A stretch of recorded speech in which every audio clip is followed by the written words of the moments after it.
বিরতির পর আবারও প্রত্যেককে স্বাগত। এই মুহূর্তে চোখ রাখবো এক বিশেষ খবরের দিকে, যে আবারও ত্রিপুরা রাজ্যে রাতের আধারে চোরের হানা ঘটনা গোলাঘাটি বিধানসভার অন্তর্গত কাঞ্চনমালা এসবি স্কুল সংলগ্ন এলাকায়। জানা যায়, শনিবার গভীর রাতে ওই এলাকার জলের পাম্প হাউসে চোরের দল হানা দিয়ে বেশ কিছু যন্ত্রাংশ চুরি করে নিয়ে যায়। জানা যায়, পাম্প হাউসে হানা দিয়ে চোরের দল প্রায় 50 থেকে 60,000 টাকার মূল্যবান যন্ত্রাংশ চুরি করে নিয়ে যায়। পরবর্তীতে খবর দেওয়া হয় আমতলী থানায়। ঘটনার তদন্ত করছে পুলিশ।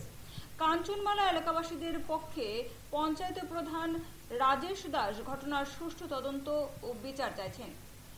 শুনে নেব বক্তব্য। আমি কাঞ্চনমালার প্রধান রাজেশ দাস। আজকে সকালবেলা হঠাৎ করে আমরা দেখতে পাই যে আমাদের যে এখানে কাঞ্চনমালা এসবি স্কুল সংলগ্ন যে এলআই মেশিনটা আছে, এটা কিছু সামগ্রী চুরি হয়।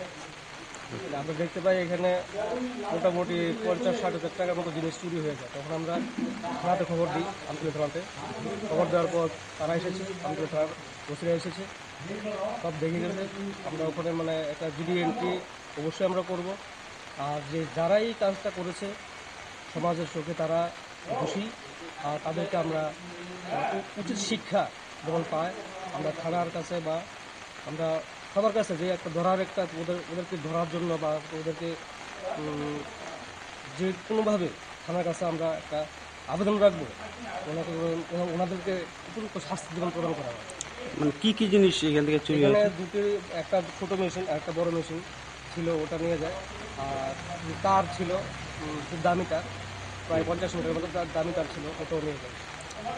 মানে আর কখনো কি এই ধরনের এরকম আর কখনো হয়নি, এটাই প্রথমবার হয়েছে।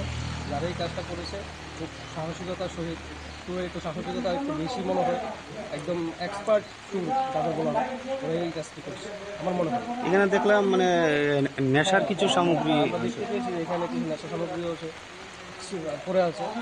যারা এই কাজটা করেছে ওরা মনে হয় একটু আনন্দ ফুর্তি করে তারপরে কাজটা করছে।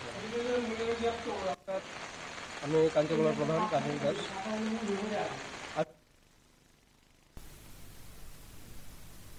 ফিরছি একটা ছোট্ট বিরতির পর, ততক্ষণ পর্যন্ত সঙ্গে থাকুন।